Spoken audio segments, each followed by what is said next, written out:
These are the best sources, these are the best highways that they have to be maintained. I also believe that tourism can flourish. I also believe that island nations are threatened and something has to be done about global warming. It's a very comprehensive, it is too big for us to understand how nature works. It is too big. We have reduced the insect population of the world by almost 60 or 70%, the insect species which were there. We don't even know, we don't even understand how these things come together and how these things work. So let us reduce our own footprint. And that is where, when you reduce your own footprint, other areas of the global economy become important. But global peace, rather than global confrontation, it should be the future. And that is why Pakistan ensures its defense, but at the same time, Pakistan wants to attract the world towards a morality-based international cooperation. And in morality, I also consider the morality of cooperation of humankind with nature, so that humankind may not be threatened. This is a small threat. Don't think COVID-19 is a big threat. This is a small threat. It is just a warning. It's just a warning, unimaginable in an unimaginable way. Yes, a few days ago I read that the entire mass of the COVID-19 virus will fit into a small can. The entire mass. So with such a small microscopic organism, the balance, maybe nature is trying to restore the balance. Maybe nature feels that humankind may not understand. Nature is not a thinking animal in the way that we think, the way our brain works, but nature has a comprehensive understanding. What pains somewhere reacts somewhere else. So, ladies and gentlemen, I believe that Pakistan is becoming a geo-economic hub. We have been a geostrategic hub. We are becoming a geo-economic hub with the BRI and the CPEC corridor going through Pakistan up to Gwadar, and we believe that Pakistan being the shortest route for Central Asian states and for China to export its goods through Pakistan and to be able to import from Pakistan. I believe that the security of the Indian Ocean in all its manners is essential for mankind in general, but particularly for the countries in this region. I believe hegemonistic designs in any way deter international cooperation, will not allow you to live comfortably. The expression used here about the seaweed, the ability for 1,000 tons to be produced in 1 hectare of sea, this is just a small part.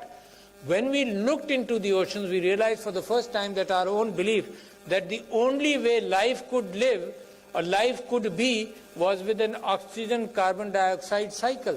And when we went deep into the ocean, we found worms which had energy cycle based on hydrogen sulfide deep into the ocean.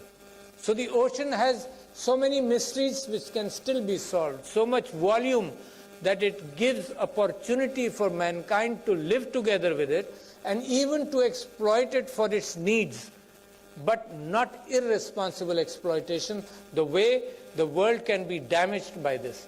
So I must put this thought before you. While you're deliberating on all these things, I am sure that we, the politicians and the governments, are looking into areas where more cooperation can be had without exploiting either countries or even nature in that manner. So, ladies and gentlemen, in the end, I would like to thank the Chief of Naval Staff for inviting me to this conference, and I assure the organizers and participants of this conference of the unstinted support of the government for the development of Pakistan's maritime sector. I can congratulate National Institute of Maritime Affairs for hosting this conference. I have been in continuous communication with the Ministry of Maritime Affairs so that the future policy of Pakistan as far as the blue economy is concerned is based on a responsible attitude as well as the ability to use the oceans for the well-being of people of Pakistan. I must recognize at this stage the issue when we talk about peace, and I said that policies come from the scientists, policies come from the policymakers, but the will comes from the governments. And when we talk about governments and peace, I must recognize what was expressed by my friend here, the President of Azad Jammu and Kashmir, regarding necessity of putting things towards, bringing things towards solution. If we don't bring things towards, issues towards solution as recognized by the international community, we will still be exposing the oceans to situations which not conducive for peace, whether it is the South China Sea, or whether it is the Gulf, or whether it is the coast along Pakistan. And therefore, solutions based on morality, solutions based on promises to the people of Kashmir, Jammu and Kashmir, illegally occupied Jammu and Kashmir, are vital for peace in the region. Without that, cooperation is limited, cooperation is restricted, and the blue economy or the